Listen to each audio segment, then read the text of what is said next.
함께 나누었습니다. 특별히 성령께서 역사하실 때 우리는 그냥 스쳐 지나가는 것을 우연하게 저절로 어쩌다 이렇게 됐겠구나라고 생각하기 쉽습니다. 인간적으로, 인본주의적으로. 그러나 성령은 우리에게 그 사건을 통해서 깨닫게 하고 알게 하는 것이 성령의 역사입니다. 그래서 우리가 성령 충만함을 위해서 기도해야 될 것은 우리가 광신자가 되고 무슨 마술적인 능력을 나타내는 사람이 아니라 하나님의 영이 내게 오셔서 나로 하여금 진리의 말씀을 깨닫고 오늘 이 현실에 살면서 어떻게 살아가는 것이 복된 것인가 하는 것을 알게 해주시는 것입니다. 아는 것과 깨닫는 것은 같은 것이 아닙니다. 많은 사람들은 아는 것이 많습니다. 특별히 얼마나 우리나라 교육열이 높습니까? 얼마나 많은 지식과 정보를 우리가 매일매일 SNS며 혹은 매스컴을 통해서 얼마나 많이 습득하고 있습니까? 문제는 듣긴 듣고 아는 것은 많지만 깨닫는 바가 없어서 어리석어지고 만당하는 것입니다. 그렇게 많은 시간 공부를 했고 그렇게 많은 지식을 얻었다고 해도 깨달아야 할 것을 깨닫지 못함으로 말미암아 어리석은 자가 되고 실패하는 자가 되고 넘어지는 자가 될 때가 얼마나 많습니까? 그래서 우리가 역사를 배우는 것이 아니겠습니까? 과거의 역사를 오늘의 거울로 삼아서 반면 교사로 삼아서 두 번 다시 그런 과오와 그런 실책을 하지 않기 위해서 우리가 역사를 공부하는 것입니다. 인도의 교육학자인 캐리 여사는 현대인에게 있어서 세 가지 죄악이, 정신적인 죄악이 있다고 했습니다. 그 첫째가 모르면서 배우지 않는 것이라는 겁니다. 자기가 뭔가를 굉장히 많이 아는 줄 착각하고 산다는 겁니다. 그래서 정말 소중한 것을 배우려고 하지 않습니다. 두 번째, 알면서 가르치지 않는다고 하는 것입니다. 알았으면 그 소중한 것, 그 많은 시련과 고난 속에서 얻어진 소중한 지식을 다른 사람에게 가르쳐야 되겠는데 가르치지 않았다고 하는 것입니다. 한 가지 예를 들면 여러분 서양의학과 동양의학 어느 것이 더 역사가 깊습니까? 여러분 한방의 역사, 동양의학이 더 역사가 깊습니다. 그런데 서양의학이 더 많이 발전을 했어요. 그 이유가 뭔지 아십니까? 한의학에서 그 귀한 비법, 비방을 알고 있어요. 근데 그거를 누가 볼까봐 혼자 감춰서 혼자 가지고 있다가 그냥 죽어버리고 말았어요. 그러니까 소중한 비방이 전수가 되질 않아요.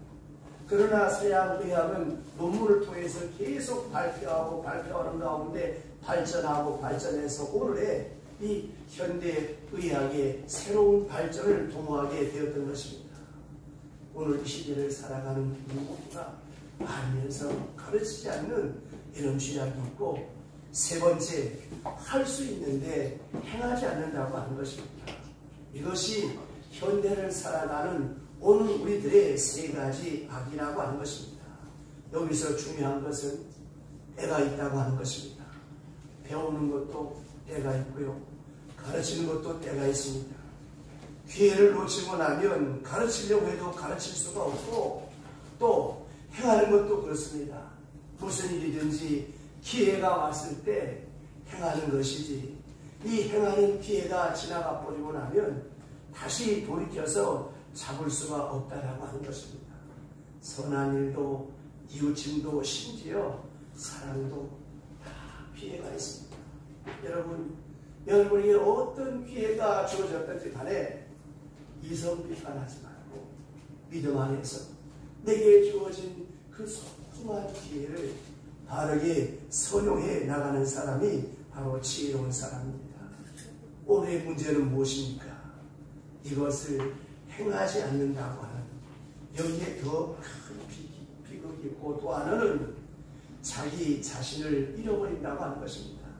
다시 말해서 별로 시원치 않고 중요하지 않은 것을 중요하게 여기다가 정말 소중한 것을 잃어버리고 말 때가 많다는 것입니다.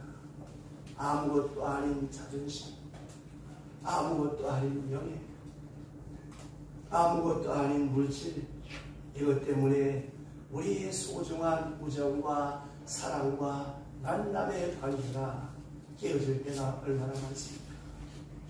우정은 하루아침에 만들어지는 것이 아닙니다. 그리고 존경도 하루아침에 만들어지는 것이 아닙니다. 상대방과 내가 어떤 문제가 대립되었을 때 내가 여기서 프레임을 걸고 각을 세우면 그건 깨집니다. 그냥 좋았을 때를 기억하고 과거에 나에게 해줬던 고마웠던 마음을 극대화하면서 오늘의 이 섭섭함을 달랠 때 진일보하고 성숙하게 됩니다. 왜냐? 사람은 완벽한 사람이 없습니다. 상대가 섭섭하면 내게도 섭섭할 때가 있을 것이고 내가 섭섭하면 상대방도 섭섭할 때가 있다고 하는 거예요. 누가 여러분 자기 자신을 완벽하다고 말할 수 있겠습니까? 그런데 오늘 우리는 돈 때문에, 기분 때문에, 명예 때문에, 알량한 자존심 때문에 자기에게 주어진 소중한 것을 잃어버립니다. 또 하나 우리가 생각해야 될 것은 깨닫지를 못하는 것. 잃어버리면서도 잃어버린 줄 모르고 계속 잃어버려 가고 있으면서 자기가 지금 어느 시점에 서 있다고 하는 것을 모른다는 것입니다. 또 하나 더 큰 세 번째 비극은 자기 자신을 포기한다고 하는 것입니다. 잃어버리는 것이 아니라 이제는 아예 포기하는 거예요. 모르는 것이 아니라 일부러 모르는 척하는, 알려고 하진 않는 거예요. 여기에 문제가 있습니다. 가끔 신문지상에 자살에 대한 끔찍한 사건들을 우리가 자주 접하게 됩니다. 이게 하도 자주 접하다가 보니까 거기에 대해서 우리가 면역성이 생겨서 그런지 다 둔감한데 가만히 한번 생각해 보세요. 자기 생명을 끊는 이건 무엇입니까? 그 자살의 개념을 조금만 깊이 생각해 보면 어떤 의미에서 수많은 사람이 계속적으로 자살하고 있는 거예요. 왜 그러냐고 보세요. 이거 먹으면 나쁘다는 줄 알면 안 먹어야 되는 거 아니겠습니까? 내가 이 길을 가면 안 된다는 걸 알면 안 가야 되는 거 아니에요? 알면서 먹고 알면서 구둑구둑 그 길을 가면 무엇입니까? 결국 그것은 죽겠다는 것밖에 더 되겠습니까? 자살이라고 하는 것은 꼭 순간적으로 생명이 끊어져야만 자살은 아닙니다. 서서히 자살하고 있는 것. 적어도 우리 인간에게 하나님께서 지혜를 주셔서 이렇게 하면 살고 저렇게 하면 죽는다.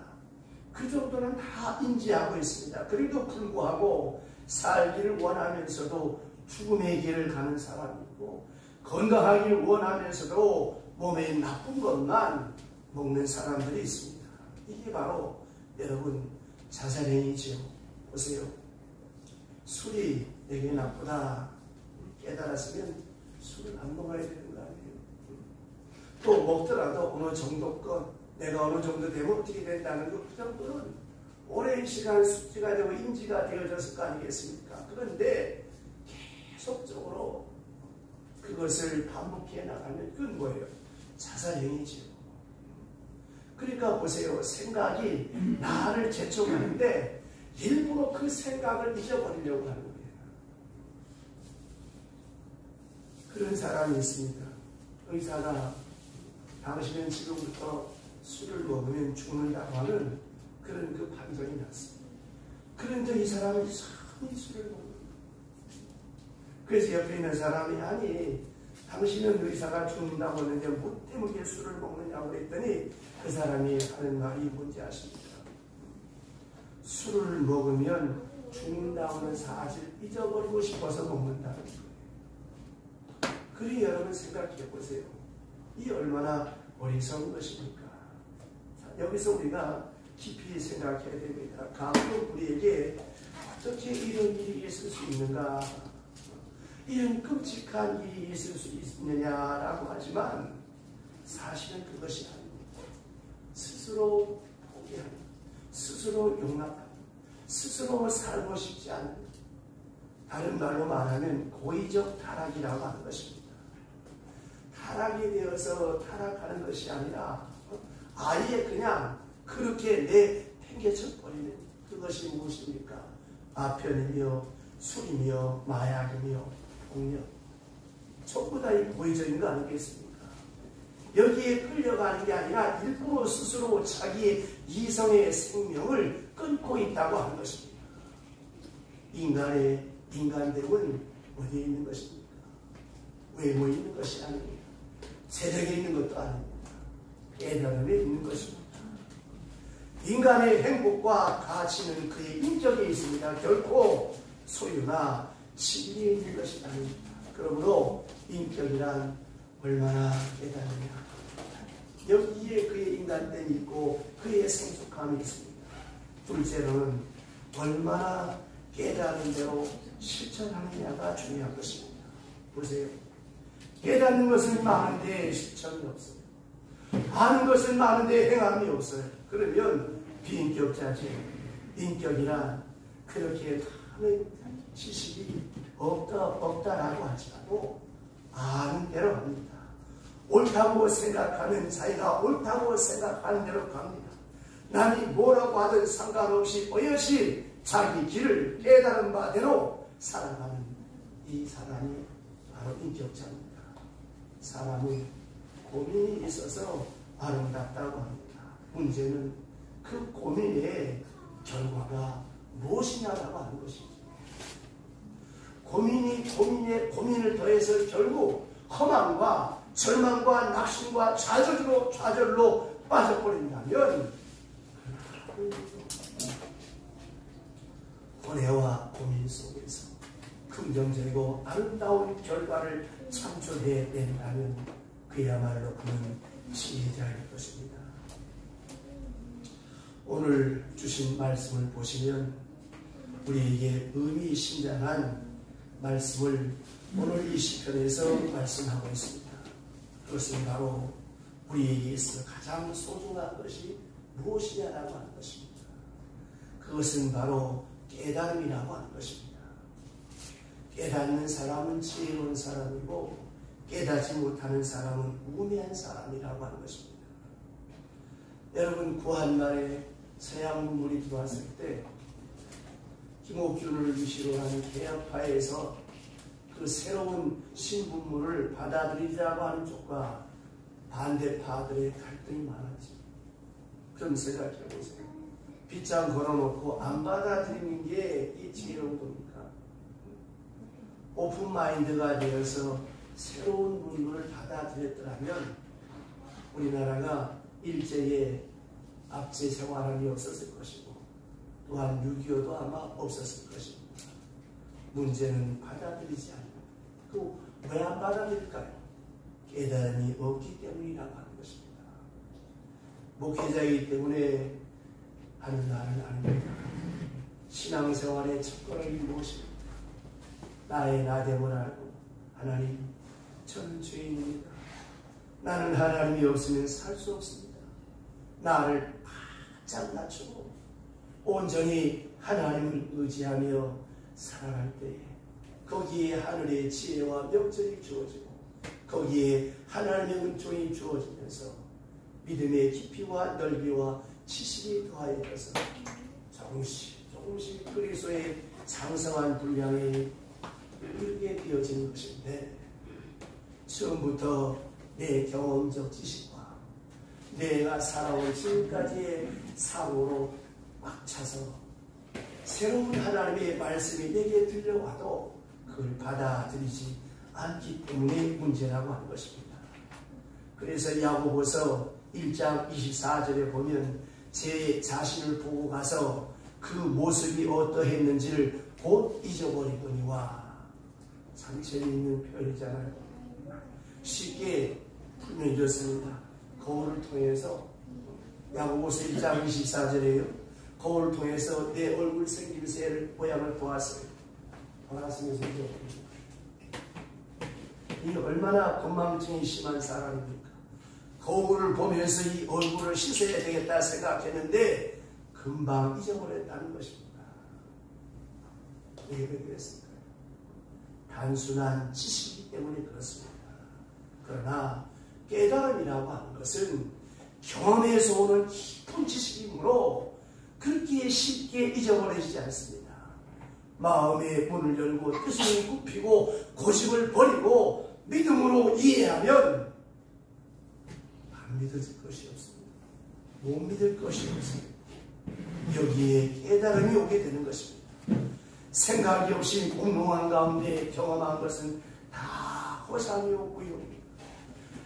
생각과 경험이 합쳐지고 여기에서 믿음이 플러스 알파 되어지게 될 때 새로운 깨달음이 있어지게 되어지는 것입니다. 여러분, 우리가 수술을 할 때 마취를 하지 않습니까? 마취할 때는 고통을 모르는 거예요. 요새 이 새로운 일이 뭔가 하면 이 어머니들이 참 옛날에 어머니들은 해산을 할 때 벗어놓은 신발 저거 다시 신을까 정말 죽음의 꾀를 사선을 왔다 갔다 하면서 해산의 고통이 있었어요.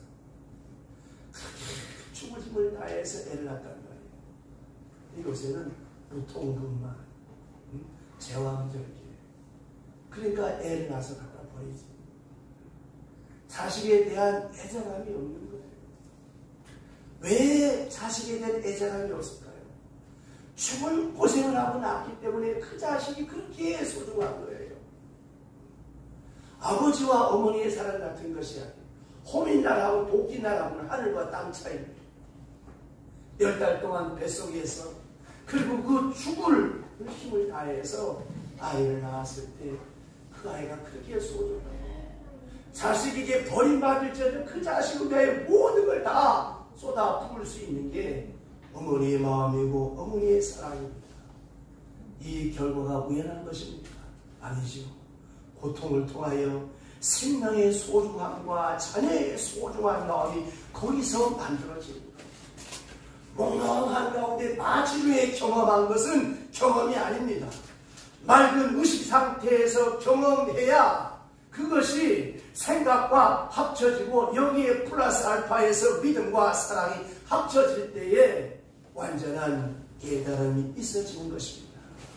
깨달음은 전인적인 것입니다. 깨달음에도 보면 여러 유형의 사람이 있습니다. 어떤 사람은 참 지혜로워서 보기만 해도 금방 깨닫는 사람이 있고 들어서 깨닫는 사람이 있는가 하면 우매한 사람은 꼭 매를 맞아야 깨닫는 사람이 있습니다. 여러분, 우리 속담에 소 잃고 외양간 안 고친다고 하는 말이 있죠. 저는 참 그 말을 늘 되뇌입니다. 왜 진작 외양간을 안 고쳤을까? 오늘 하지 내일 하지 게으르고 미련 떨다가 결국은 엄청난 등록금 소한 마리 잊어버리고 난 다음에야 비로소 외양간을 고칩니다. 그래도 고치는 사람은 지혜로운 사람이야. 그래도 못 고치는 사람이 있더라니까요. 여러분 생각해 보세요. 사람이 때로는 굉장히 지혜로운 것 같지만 우매할 때는 이렇게 한없이 우매할 때가 많습니다. 대체로 보세요. 하나님의 말씀이 내게 들려지고 양심의 소리가 내게 들려지고 그때 깨달으면 참 좋잖아요. 꼭 사건이 생겨야 깨닫는 사람, 죽을 지경에 대해 깨닫는 사람 참 문제가 많지. 그보다도 그러다가 조금 살만하면 또 달라지는 거예요. 이게 참 문제라는 것입니다. 그래 어떤 사람은 죽을 지경에 대해 교회에 나오고 겸손해지는 사람들이 있어요. 이런 사람이 어떻게 되겠습니까? 항상 죽을 지경이 되어져야지. 좀 더 심한 사람은 죽은 다음에 깨닫는 사람도 있습니다. 그 좋은 예가 예수님께서 비유하신 부자와 나사로의 비유. 어리석은 부자는 살아생전에 끝내 깨닫지 못하고 지옥에 떨어진 다음에 아부라 품에 안겨있는 나사로를 보고서 비로소 깨닫습니다. 이런 일이 있을 줄 알았으면 진작 믿을 것을. 그리고 가는 듯한 지옥불에 사는 마음이 저 나사렛의 물 한 방울만 지금 내 혀에 적셨다가 그때 하나님이 하신 말씀이 너와 나 사이는 건너고도 건너갈 수 없다. 죽어서 깨닫는 사람, 지옥 가서 깨닫는 사람도 있다고 하는 것입니다. 여러분, 사람의 경험에는 직접 경험과 간접 경험이 있습니다.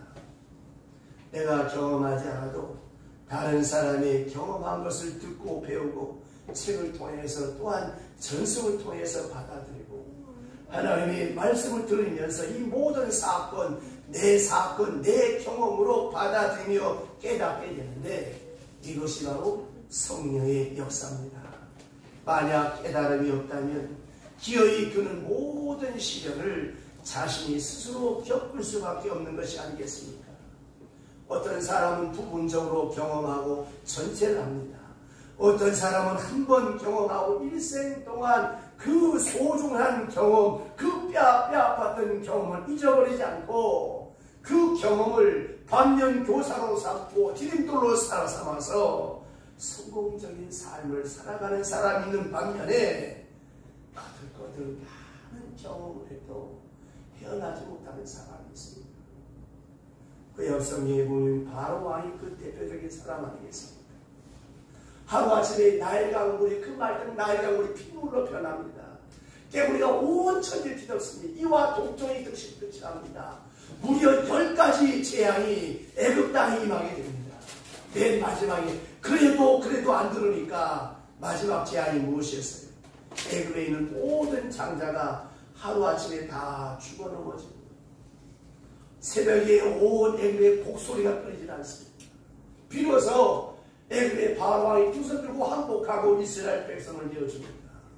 그래도 미련해서 나가는 이스라엘을 쫓아가다가 홍해에서 애굽 군대가 다 수장되어 버리고 말지 않습니까? 그래서 말입니다. 우리의 경험은 단회적입니다. 한 번이면 충분하고 두세 번이면 충분하지. 또 맞고 또 맞고. 그래 우리 속담에 그런 말이 있잖아요.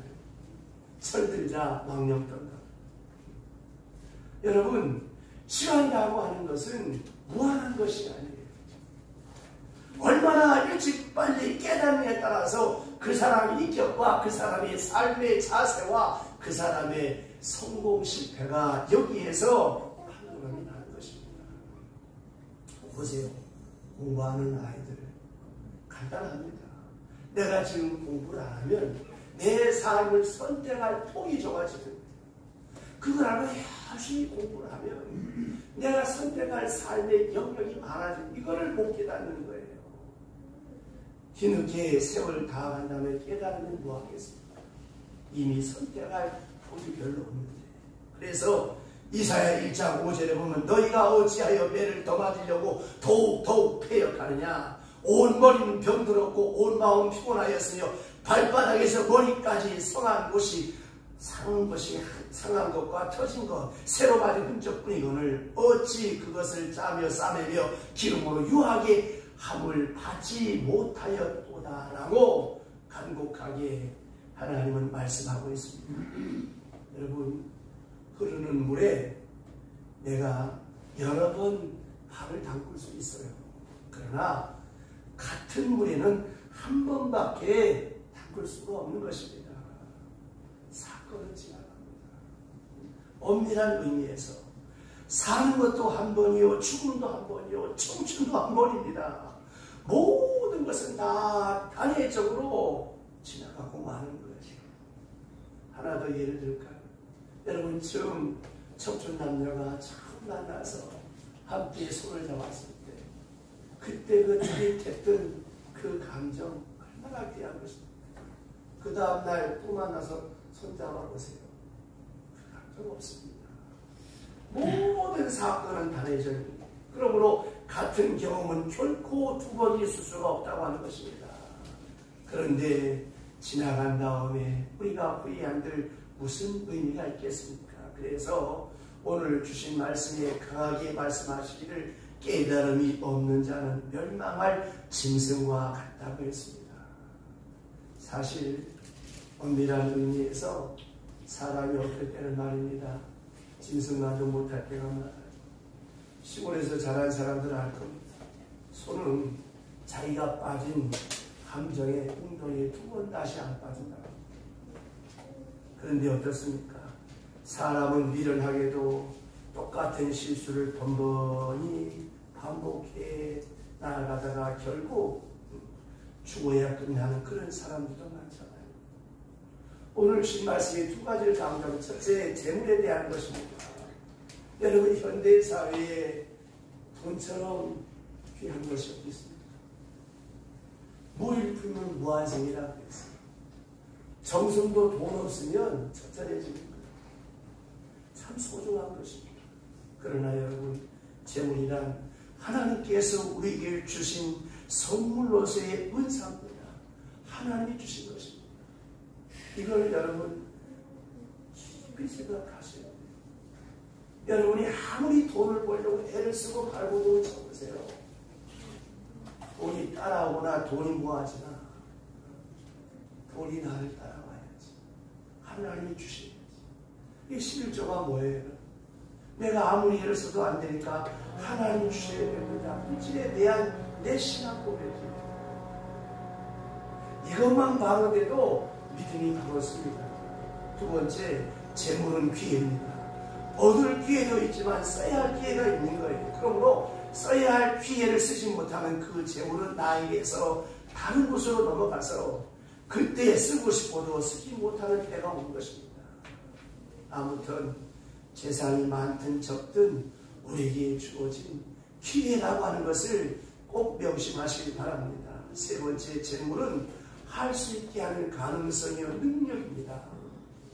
우리가 매주 넷째 주마다 선교주일날 우리가 선교사님들을 위해서 또 자원교회를 위해서 우리가 기도로 후원하잖아요. 그리고 또 물질로 후원하잖아요.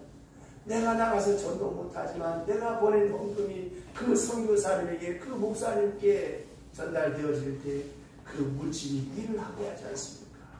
4번째, 물질은 자유하게 합니다. 내게 주어진 경제 여유만큼 나로 하여금 자유를 향유하게 해주고 행복하게 해주는 거예요. 마지막으로 재물은 책임을 가지게 되어집니다. 1달란트 받은 사람에게는 1달란트만큼의 책임밖에 없어요. 5달란트 많이 받은 사람은 그만큼 축복이 이전에 거기에 책임이 주어진 겁니다. 마지막 하나님의 심판대 앞에 섰을 때 하나님 우리에게 말씀하십니다. 내가 너희를 권세, 내가 너희에게 물질, 내가 너희에게 은사 너 뭐하다 왔느냐? 하나님이 물으실 거예요. 여러분, 가난합니까? 그만큼 책임과 의무가 적습니다. 그러나 남보다 얼마간의 많은 재산을 더 가졌다면 그만큼 많은 책임과 의무가 내게 있다고 하는 걸 알아야 합니다. 그래서 이 재산을 잘 관리하고 잘 사용하지 아니하면 하나님의 심판대 앞에서 죽음받게 된다라고 하는 것입니다. 오늘 여러분 우리 주변에 한번 보세요. 이 물질 문제 때문에 얼마나 많은 사건과 사고가 생겨지는 것을 여러분이 보지 않습니다. 성경은 절대로 재물을 악이라고 하지 않습니다. 여러분 열심히 돈 버세요. 열심히 사업하세요. 많이 버세요. 그래서 저는 새벽마다 여러분들의 사업장, 여러분의 직장과 일터를 위해서 기도할 때 하나님 최유승 장로님같이 믿음의 거부가 되고 물질의 거부가 되어 하나님께 영광 돌리는 하나님의 사람이 되게 해달라. 그럴 때 하나님께서 여러분에게 쌓을 것이 없도록 복을 주시고 더 중요한 것은 여러분의 후손들이 잘 되는 것입니다. 왜 잘 되느냐? 심은 대로 거두기 때문이라고 하는 것입니다. 여러분 가만히 한번 생각해 보세요. 여러분 주변에 잘 되는 사람들 가만히 한번 보세요. 그 여론조사에서 우리나라 기독교 그 여론조사에서 이름을 잊어버렸는데 그 잘 되는 우리나라 기독 실업인 가운데 회사를 경영하는 그룹 총수들, 그 다음에 학계, 정계, 나의 목회자들 쭉 조사를 했어요. 90%가 그 부모님들이 교회에 충성 헌신한 분들, 순교자의 가정, 그리고 목사님, 전도사님들 많이 베푼 사람. 오늘 안 나오셨는데 박경래 집사님 한 말이 있어요. 자기가 살던 마을에 그 가난한 그 집사님 맨날 새벽마다 교회에 좋은 척. 내가 할 수 있는 건 그거밖에 없어요. 근데 그 자손들이 그렇게 잘 되더라고요. 그러니까 여러분, 내게 그런 힘이 있을 때 내가 그런 힘을 발휘할 수 있도록 열심히 기도하고 열심히 여러분 돈을 벌어서 하나님의 영광을 돌릴 수 있는 하나님의 사람이 되어지기를 주의 이름으로 축원합니다. 또 하나 우리가 깨달아야 할 것은 무엇입니까? 우리의 생명은 무한한 것이 아닙니다. 우리가 날 때가 있으면 갈 때가 있다고 하는 거예요. 그래서 언제나 우리는 이걸 생각해야 됩니다. 메멘토 모리, 너는 죽는다는 것을 기억해라. 메멘토 도미나이, 죽은 다음에 하나님의 심판대 앞에 선다는 걸 기억해라. 이것이 여러분 지혜로운 자의 삶입니다. 보세요. 사람은 원하든 원하지 않든 미래를 향하여 외역합니다. 내가 반기지 않아도 내가 원하지 않아도 우리는 하나님 앞에 다 서야 될 사람입니다. 내 생애가 유한함을 깨닫고 내 남은 이 생애 동안 내가 무엇을 하다 갈 것인가, 내가 어떻게 살다가 내 생을 마칠 것인가, 내 생애의 유한함을 알고 나의 남은 날 계수함을 알 수 있는 지혜를 하나님 앞에 구하며 내 생애의 삶을 복되게 살아가야 된다라고 하는 것입니다. 여러분, 우리는 오늘 이 땅에 살면서 많은 생각을 하지요. 여러분, 이 세상이 지금 얼마나 좋습니까? 인간이 살아가는 이 인간 세상이 얼마나 좋습니까? 그러면 생각해 보세요. 인간의 지혜와 인간의 능력과 인간의 기술과 인간의 과학으로 만든 세상이 이렇게 편리하고 좋다고 한다면 저 하늘나라는 얼마나 좋겠습니까? 그래서 말입니다. 언제나 우리는 종말론적인 관심을 가지고 오늘 내가 하나님 앞에 부름받더라도 하나님 앞에 부끄러울 것이 없는 그런 하나님의 사람으로 오늘을 살고 내일을 살아가는 복된 하나님의 사람이 되어져야 된다라고 하는 것입니다. 여러분, 기독교 신앙이 무엇입니까? 재림신앙, 종말론적인 신앙. 하늘로 올라가신 그 하나님이 다시 오실 것을 믿고 오늘을 살아가는 사람이 그리스도의 사람입니다. 여러분, 부활과 내세가 없는 도덕과 윤리는 아무 의미가 없습니다. 생각해 보세요. 뭐 때문에 착하게 살아야 됩니까? 뭐 때문에 손해보고 살아야 됩니까? 뭐 때문에 뼈 빠지게 번 돈을 하나님께 바치고 선교사님 들고 뭐하고 왜 좋은 일을 해야 되는 것입니까? 하나님이 보고 계시기 때문이라고 하는 것입니다. 여러분, 하나님께서 우리의 걸음걸이를 인도하시고 우리의 미래를 인도하시고 우리의 생과 화와 복을 주관하신 하나님이십니다. 그 하나님의 인재를 내가 오늘 이 현실 속에서 인식하고 그 사실을 확증하고 한 걸음 한 걸음 애녹처럼 살아가는 하나님의 사람이 정말 예수를 잘 믿는 사람입니다. 그런데 문제가 어디 있느냐? 하나님 눈에 안 보이고, 그리고 우리는 눈에 보이는 이 가시적인 세계에, 물질 세계에 너무나 익숙해 있는 거예요. 그래서 말입니다. 감정의 노래가 될 때도 있고, 물질의 노래가 될 때도 있고, 사람의 노래가 될 때가 있다고 하는 것입니다. 그때마다 성령을 우리 깨닫게 하십니다. 말씀을 통하여 우리로 하여금 바른 삶을 살아갈 수 있도록, 그리고 하나님 앞에 선다고 하는, 그리고 우리의 인생이 짧고 무상하다고 하는 것을 우리에게 알게 하신 것입니다. 독일의 한 수도원에는 한 120명이 사는 그런 그 수도원인데, 여기에는 한 번 들어가면 나올 수가 없는 거예요. 그 수도원에 들어가서 뭐 복받고 잘 살고 소원 성취 그런 거 없습니다. 거기에 들어가 살면서 세상을 마감하는데 그런데 그분들의 얼굴이 그렇게 밝을 수가 없어요. 그리고 매일 아침 그들이 부르짖는 구호가 있습니다. 오늘이 가장 행복한 날입니다. 오늘이 가장 행복한 날입니다. 여러분, 오늘이 내게 주어진 가장 행복한 날로 믿고 거기에 열정을 쏟고 거기에 하나님의 뜻을 구현하며 살아가는 사람, 이 사람이 바로 복된 하나님의 사람이요 믿음의 사람입니다. 아멘. 여러분, 세월이 얼마나 더덥습니까? 벌써 6월입니다. 이제 6월 중순을 지나가고 있는데 이렇게 세월이 내가 알든 모르든 인지하지 않던 세월을 나갑니다. 금방 50, 60 넘어서 하나님 앞에 있을 그날이 있음을 알고 오늘의 삶을 존전하게, 거룩하게, 청결하게, 아름답게 할 수만 있다면 나 때문에 다른 사람이 예수 믿고 구원받는 삶을 살고, 나 때문에 다른 사람이 돋보는 삶을 살고, 나 때문에 다른 사람이 나를 만나 대화할 때 어두웠던 마음이 밝아지고 유쾌해지는 이런 성도의 삶을 살아야지. 멀쩡했던 사람도 나만 가면 시끄러워지고 분란을 일으키게 하고 천국문을 가로막는 사람이라고 한다면 얘기할 것이 많은 사람이죠. 사랑하는 교우 여러분, 우리 모두는 다 부족한 사람들입니다. 오늘 이 아침 주신 말씀처럼 매주일 선포되는 말씀 잊어버려도 성령은 기억나게 하시고 깨닫게 하시고 그 말씀 우리의 삶의 지표가 되게 하십니다.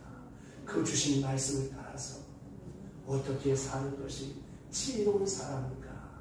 하나님이 말씀하시는 이 소중한 교훈의 말씀이 여러분 속에 역사할 수 있기를 주의 이름으로 축원합니다. 기도하겠습니다. 하나님 아버지,